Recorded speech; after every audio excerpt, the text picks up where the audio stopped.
नमस्कार, मैं अतुल वर्मा एक बार फिर से स्वागत करता हूं। आज बाज़ारों में आपने एक ठीक-ठाक सा मूव देखा है, लेकिन आने वाले 2 दिनों के अंदर चूँकि कई सारी बड़ी घटनाएँ होने जा रही हैं, आपको मालूम होगा। वैसे ये चीज़ बहुत एकाएक हुई है। कल तक जहाँ कोई बड़ी बात नहीं चल रही थी, काफ़ी चीज़ें मालूम भी नहीं थी कि कोई ट्रेड टॉक में इतनी जल्दी तेज़ी आपको देखने को मिलेगी। यद्यपि ये उम्मीद ज़रूर थी कि शिष्टमंडल कन्फर्म हो जाएगा, बातें फिर से शुरू हो सकती हैं। लेकिन आज शाम को ये खबर आ रही है कि अमेरिका का जो डेलीगेशन है भारत के साथ चर्चा करने के लिए, वो भारत में लैंड कर चुके हैं। भारत वो आ चुके हैं, जो उनके चीफ नेगोशिएटर हैं वो भी भारत आ चुके हैं। अब भारत और अमेरिका के बीच में ट्रेड डील को लेकर के दोबारा से पूरी की पूरी जो बातें हैं वो शुरू होने वाली हैं। आप कल उनकी मीटिंग शेड्यूल्ड है, आज वो आ चुके हैं, कल से मीटिंग होगी। माना ये जा रहा है कि 2 दिवसीय बैठक हो सकती है। ज़्यादा डेटा नहीं है, मतलब जितना सोर्स मीडिया में आया है अभी तक, 2 दिवसीय बैठक में कई सारे मुद्दों पे चर्चा हो सकती है। उसमें जो सबसे बड़ी बात आ रही है वो यही है, शायद इसी पर पेंच भी फंसेगा। कुछ लोगों का मानना है, कुछ मीडिया रिपोर्ट्स का ये मानना है कि भारत के ऊपर बड़ा प्रेशर होगा, एक कन्फर्मेशन देना होगा भारत को कि वो रसिया के तेल खरीद में कितनी बड़ी कमी कर सकता है। इसीलिए शायद जो कि भारत का नाम नहीं लिया गया था, अगर आपको याद हो जो शुक्रवार और शनिवार के ट्वीट आए थे ट्रंप के, उसमें उन्होंने भारत का नाम नहीं लिया था, चीन का नाम लिया था कि अगर नाटो जो है तेल खरीद बंद कर देता है रूस से, तो हम चीन के ऊपर ज़्यादा टैक्स लगा सकते हैं और बड़े सैंक्शंस लगा सकते हैं रसिया के ऊपर। तो अब यहाँ पर पॉसिबल ये है कि भारत से एक कोई कंक्रीट आप यूँ कहिए कि चीज़ मांगी जाएगी कि वो कितना बताएं, कितना तेल खरीद कम करेंगे रसिया के साथ, या कितना कब तक वो इसको पूरी तरह से बंद करेंगे। और इसमें संभव ये है कि कुछ कंक्रीट मांगा जाएगा, सिर्फ बातों के रूप में नहीं। ये एक बड़ा बात होगा। दूसरा, जो खबरें हैं मीडिया में, जो सोर्स हैं, आपका सीएनबीसी नेटवर्क 18 ने ये डाला हुआ है, उनके मुताबिक जो यूएस का डेलीगेशन आया है वो जो है मजबूत रूप से बात करेगा आपके रशियन डिफेंस, भारत जो डिफेंस खरीदता है उसको लेकर के भी, जो कि पता नहीं भारत शायद उस पर बात करना न चाहे, क्योंकि रशियन तेल को लेकर के जिस तरह से हम स्टैंड लेते रहे हैं वो तो फिर भी ठीक है, लेकिन रशियन डिफेंस प्रोडक्ट को लेकर के भारत का स्टैंड हमेशा से साफ रहा है कि वो हम खरीदते रहेंगे और वो भारत का अधिकार है, किसी से भी वो हथियार खरीद सकता है। एग्रीकल्चर को लेकर के जहां पिछले कुछ दिनों में लगातार बातें हुई हैं, प्रधानमंत्री ने लाल किले से भी ये बात कही थी 15 अगस्त को कि हमने जो है इसके नाते भारत नहीं झुका। अब उम्मीद ये है कि इस पर ही सबसे पहले चर्चा होनी है। क्यों? क्योंकि कल जो है वहाँ से डेयरी और एग्रीकल्चर से जुड़े हुए कई सारे लोग अमेरिका से भारत आ रहे हैं। माना ये जा रहा है कि डेयरी को लेकर के और जो एग्रीकल्चर सेक्टर है उसको लेकर के काफ़ी बातें होने वाली हैं। क्या भारत इस मुद्दे पर बात करेगा या किस तरह से दिखाएगा? मुद्दा ये है, जो अभी तक मीडिया सोर्सेज में है उससे ये समझ में आता है कि भारत की जो जितनी भी दुखती रग है उन्हीं के ऊपर बात करने के लिए अमेरिकन्स आए हैं। शायद उसी पर ही वो बात करना चाहते हैं, जो मेन प्रॉब्लम्स हैं भारत के और अमेरिका के ट्रेड टॉक को लेकर के। अगर उसमें कुछ रेजुलेशन मिलता है तो ट्रेड टॉक आगे बढ़ेगी, अन्यथा फिर डोनाल्ड ट्रंप का ट्वीट आएगा, वो आपको बिल्कुल दिखेगा। अब यहाँ पर रही बात यह है कि जो रिस्क को लेकर के बात की जा रही है, मार्केट असेसमेंट की बात की जा रही है, काफ़ी चीज़ें हैं, इनको लेकर के चर्चा होती रहेगी। लेकिन देखना यह है कि अल्टीमेटली क्या बात निकल के आती है, जो कि कल शाम तक भी कुछ आ सकता है और परसों भी कुछ आ सकता है। अब यहाँ पे इन्हीं 2 दिनों के अंदर, जो कि मैंने कल भी वीडियो में बताया था, ये अगला हफ्ता काफ़ी इंपॉर्टेंट होगा मार्केट के लिए, मेक एंड ब्रेक के लिए। निफ्टी लगातार 25,000 25,200 की रेंज को ब्रेक नहीं कर पा रहा है, लेकिन अगर जो है कल आपका वहाँ पर अमेरिका में 25 बेसिस पॉइंट से रेट कट हुआ और उसका एक पॉजिटिव इंपैक्ट भारतीय आईटी कंपनियों में आया, तो फिर वो लेवल्स ब्रेक हो सकते हैं, ऊपर की साइड में मौका बनने लग जाएगा। अगर ट्रेड टॉक को लेकर के कुछ अच्छी अच्छी खबरें आ गई, अच्छी अच्छी बातें निकल के आ गई और नए राउंड की चर्चा शुरू हो गई कि नए राउंड में हम लोग जाएंगे, तो फिर मार्केट ब्रेकआउट कर सकता है।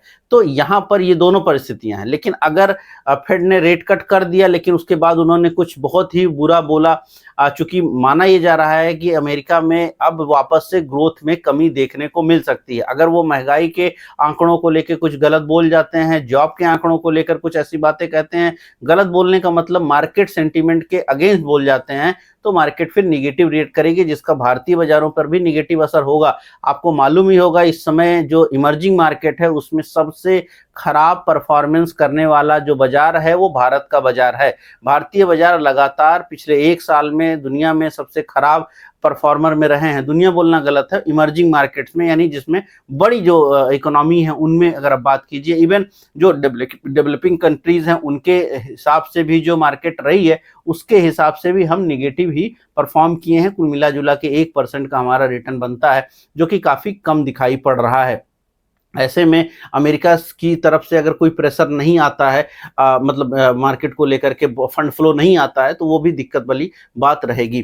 और यहाँ पर ट्रेड टॉक को लेकर के अगर कुछ नहीं निकलेगा तो भी, तो 2 दिन महत्वपूर्ण रहेंगे। और 2 दिन के बाद यानी कल तो मेरे हिसाब से मार्केट काफी शांत रहेगा। जैसे आज का बाजार था बहुत शांत था, बिल्कुल फ्लैट, कुछ नहीं, इंडेक्स लेवल पर तो कुछ भी नहीं, मतलब आप कुछ भी नहीं कर रहे थे, आप दिन भर कुछ भी करने के देखिए तो मार्केट में कोई मौका नहीं बन रहा था। स्टॉक्स में भी कोई बड़े मौके आज दिन के दौरान इंट्राडे ट्रेड करने को लेकर के नहीं बने हैं, थोड़े मोड़े बने हैं, 10-5 रुपए आप कमा सकते हैं, 1-2-3% तक का मूव कुछ स्टॉक्स में मिल गया है इंट्राडे में, जिसमें जो क्लाउड कंपनियां हैं जैसे अनंतराज है उसमें आज दिन के दौरान एक ठीक तेजी रही है। ऐसे कुछ क्लाउड कंपनियों में तेजी रही है, कुछ छोटे मोटे सेक्टर्स में तेजी रही है, लेकिन कोई ब्रॉडर पिक्चर बहुत अच्छी रही हो ऐसा नहीं है। हाँ, मार्केट ग्रीन में था, इंडेक्स भी ग्रीन में था, स्टॉक्स भी काफी हद तक ग्रीन में थे, लेकिन उसमें फर्दर तेजी नहीं हो रही थी कि आप जो है इंट्राडे में कुछ कमा पा रहे हो। तो ऐसी मार्केट थी जिसको बिल्कुल फ्लैटिश स्ट्रक्चर मार्केट थी, जिसकी मैंने कल भी चर्चा करी थी कि कल की मार्केट फ्लैटिश हो सकती है, तो वही आपको आज फ्लैटिश मार्केट मिली है। कल की वापस मार्केट फ्लैटिश होने के फुल चांसेस हैं, क्योंकि एक नजर यहाँ हम अमेरिका के ऊपर रखेंगे कि वहां पे प्रेसिडेंट ट्रंप और जो है वहां के जेरोम पावेल क्या करेंगे, और वहीं एक नजर भारतीय बाजारों पे रहेगा कि यहाँ पर क्या होगा, यहाँ पर ट्रेड टॉक को लेके क्या हो रहा। तो कल तो मार्केट वापस से फ्लैटिश ही रहनी चाहिए। लेवल में कुछ खास बदलाव संभव है कि कल आप ना देख पाए, ऊपर से 25,250 संभव है कि ना निकले, और नीचे की साइड वही 24,800 संभव है कि वो ब्रेक ना हो। आइदर साइड तभी ब्रेक होगा जब कोई पॉजिटिव या निगेटिव इन दोनों ही ध्रुवों से कोई खबर आ जाए और जिसके ऊपर फिर हम रिएक्ट कर जाएं। ज्यादा रिएक्शन किसके ऊपर हो सकता है? ज्यादा रिएक्शन भारत इस समय करेगा अपने यूएस के ट्रेड टॉक को लेकर के। अगर उसमें कुछ हुआ तो फिर हम जल्दी फर्दर मूव करते दिखाई पड़ेंगे किसी भी एक साइड की तरफ।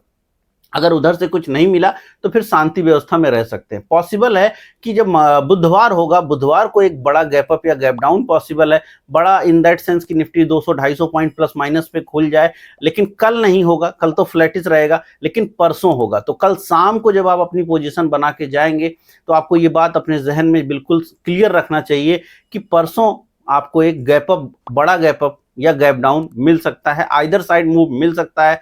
अब आपको कल दिन के दौरान चार्ट देखना है, डेटा देखना है और थोड़ी बहुत खबरें देखनी है कि वो किस तरफ आती हुई दिखाई पड़ रही है। और अगर आप ऑप्शन सेलर हैं तो कल शाम को आपको पोजीशन काफी हद तक अनवाइंड कर लेनी चाहिए, काफी हद तक पोजीशन को स्क्वायर ऑफ करना चाहिए, ताकि दोनों ही साइड से जो इवेंट्स हैं उनके चक्कर में आप एक तरफा ना फंसे। क्योंकि अगर दोनों पॉजिटिव आ गई तो मार्केट काफी ऊपर जा सकती है, और अगर दोनों निगेटिव आ गई तो मार्केट काफी नीचे जा सकती है। फ्लैट होने के लिए एक पॉजिटिव और एक निगेटिव रहेगी, तो फ्लैट आपको देखने को मार्केट में मिल सकता है। अब अगर हम लोग आज थोड़ी सी चर्चा करें इंडेक्स लेवल पर, तो कुछ खासा बदलता नहीं दिखा। सेक्टर वाइज भी चर्चा करिए तो कोई बहुत चीजें बदलती नहीं दिखी, यद्यपि उन सेक्टरों में थोड़ी सी सेलिंग आने लग गई है जहां पर लोग उम्मीद पाल के बैठे थे कि तेजी आएगी, जिसमें एफएमसीजी कंपनियां हैं। भारतीय एफएमसीजी के लिए बुरा दौर है, नेपाल भी, क्योंकि भारत की एफएमसीजी कंपनियां एक बड़ा एक्सपोर्ट करती हैं नेपाल को, जहां पर अब भारत का विरोध की बातें भी हो रही हैं। अब भारत की जो एफएमसीजी कंपनियां हैं जिनमें डाबर है, ब्रिटानिया है, उनकी वहां पर फैक्ट्रीज भी हैं। काफी हद तक भारतीय बाजार उस वहां के एफएमसीजी मार्केट को पकड़ के चलता है। तो आप जैसे इंडिया के किसी एक प्रदेश के अनरेस्ट की तरह उसको जरूर ले सकते हैं, क्योंकि उतनी पॉपुलेशन तो है ही है वहां पर कि यूपी के पॉपुलेशन के बराबर तो आप मान ही सकते हैं। तो अल्टीमेटली वो एक इम्पैक्ट जरूर क्रिएट कर रहा है भारत की एफएमसीजी कंपनियों के ऊपर, और इसीलिए एफएमसीजी कंपनियां थोड़ा निगेटिव दिखी हैं आज। मीडिया कंपनियां निगेटिव रही हैं। फार्मा में थोड़ा मुनाफा वसूली रहा है, क्योंकि अब अमेरिका में क्या होगा उसको लेके फार्मा और उसको लेकर के आईटी तो निश्चित रूप से थोड़ा प्रभावित होते हुए दिखाई पड़ेंगे। हेल्थ केयर मार्केट फ्लैटिश रही है इनकी। मीडिया, आईटी, थोड़ा सा आईटी में भी गिरावट रही है, ऑटो में भी गिरावट रही है, क्योंकि जो फर्दर जितनी पॉजिटिव खबरें थी वो आ चुकी हैं। बड़े सेक्टर के रूप में सरकार, चूंकि माना यह जा रहा है, रिपोर्ट्स ये आई हैं कि अगले 7 से 8 सालों के लिए भारत में जो डेटा क्लाउड कंपनियां हैं, जो सर्वर जनरेट करती हैं, जो सर्वर बनाती हैं, उन कंपनियों में जिनमें मैंने अनंतराज का नाम लिया ही था। ऐसी कई सारी और कंपनियां जो भारत में सर्वर बनाने का काम कर रही हैं या उन्होंने पेवट कर लिया है, चूंकि अनंतराज जैसी कंपनियां पहले आपका रियल्टी में हुआ करती थी और अब आप वो डेटा सेंटर का काम कर रही हैं। तो ऐसी कंपनियों में को एक बेनिफिट मिल सकता है। मैं बाई सेल की बात नहीं कर रहा हूं, बट एक बड़ा बेनिफिट मिल सकता है क्योंकि सरकार काफी रिबेट लेके आ रही है, काफी इस प्रोत्साहन देने की कोशिश करेगी जिससे भारत में डेटा सेंटर्स बने। आपको मालूम होगा कि सैमसंग ने अभी अपना डेटा सेंटर भारत में बनाना शुरू किया है, गूगल ने अपना डेटा सेंटर भारत में बनाना शुरू किया है, लेकिन वो बहुत छोटे तबके पर है। अगर उसको बड़ा होना है और उससे भारतीय कंपनियां अगर वहां इंटीग्रेट करेंगी, कुछ खुद के डेटा सेंटर्स क्रिएट करेंगे और विदेशी कंपनियां वहां पर आकर के अपने सर्वर बना सकती हैं। डेटा सेंटर आने वाले वक्त के लिए बहुत ज़रूरत है, क्योंकि एआई बढ़ेगा, बहुत सारे डेटा सेंटर, डेटा स्पेस की ज़रूरत है, क्लाउड स्टोरेज की ज़रूरत है। हर ऐप आज की डेट में जब बनता है तो वो कहीं ना कहीं अपना डेटा स्टोर कर रहा है। भले ही अगर आप एक छोटा सा ऐप बनाते हैं, चलाते हैं, तो आपको भी एक स्पेस खरीदना होता है। आप कोई पूरा सर्वर नहीं बनाएंगे, बट सर्वर में कोई स्पेस आप भी खरीदेंगे। भले ही आपका ऐप किताब पढ़ने का काम करे, तो वो जो किताबें हैं जो आपके ऐप पे आके कोई पढ़ेगा, वो भी कहीं ना कहीं स्टोर होगा। हर एक चीज जो डिजिटली आज किया जा रहा है वो कहीं ना कहीं स्टोर होगी। कुछ भी जो आप इधर उधर भेजते हैं, हर एक चीज, चाहे वो अब आपके दिमाग में होगा कि बड़ी कंपनियां तो जो है अमेरिका में अपना डेटा सेंटर बनाएंगी, वो ठीक है, लेकिन छोटी कम जगहों पर भी वो बनाने उनका मजबूरी है, क्योंकि जो डेटा ट्रेवलिंग का टाइम है और उसका एक्सपेंस जो है वो भी बहुत लग रहा है। जब आप एसेस करते हैं डेटा को यहाँ पर इंडिया में बैठकर, लग्जमबर्ग के डेटा को, तो आपको वो जो कंपनी है उसको डेटा फ्लो करने का भी चार्ज है, और चूंकि अब डेटा बहुत ज्यादा है तो जो चार्जेस हैं वो बढ़ रहे हैं। तो इसलिए छोटे छोटे स्टेट वाइज डेटा सेंटर्स बनने लगे हैं। स्टेट का मतलब यहाँ राज्य से नहीं, हमारे लिए संघ से है। तो अभी नेशनल लेवल पे आपको, इंडिया लेवल पे भी आपको बहुत सारे डेटा सेंटर्स मिलेंगे। तो ये इस पर एक योजनाएं जिस तरह से सरकार लाएंगी, अभी कोई कंक्रीट योजना नहीं आई है, लेकिन हाँ योजनाएं आ सकती हैं, उनकी बातें हो रही हैं। और जिस तरह से मीडिया रिपोर्ट्स आई हैं दिन के दौरान, उसका एक लाभ जो है इन डेटा सेंटर टाइप की कंपनियों को देखने को जरूर आज मिला है। 10-12% तक बहुत सारी डेटा कंपनियां बढ़ के ऊपर गई हैं। ओवरऑल मार्केट, मैंने जैसे बार बार मैंने कहा, साइडवेज मार्केट है, साइडवेज मार्केट बनी हुई है। ऐसा नहीं है ये आज साइडवेज हुई है, ये लगातार साइडवेज मार्केट है। ऑप्शंस प्रीमियम में इरोजन हो रहा है लगातार। जो लॉन्ग टर्म ऑप्शंस ट्रेड कर रहे हैं, हेजिंग ट्रेड हो रही है, काफी चीजें दिखाई पड़ रही हैं। और देखिए, ऑप्शंस मार्केट अगर कमजोर होती रहेगी, जिस तरह से लगातार रिटेलर को लेकर के उसको बात की जा रही है, तो उससे आपका मार्केट के स्ट्रक्चर पे भी फर्क पड़ेगा, मार्केट के मूवमेंट पे भी फर्क पड़ेगा। बहुत लोग मेरी बात से असहमत होंगे। डेटा के साथ, कंप्लीट रिसर्च के साथ आपके सामने मैं जल्द ही एक वीडियो में आऊंगा कि क्यों अगर ऑप्शंस और फ्यूचर मार्केट को बंद कर दिया जाए तो म्यूचुअल फंड इंडस्ट्री भी खत्म हो सकती है। जिस स्टॉक को आप लेकर के बहुत पैसा कमाने को सोचते हैं वो खत्म हो सकते हैं।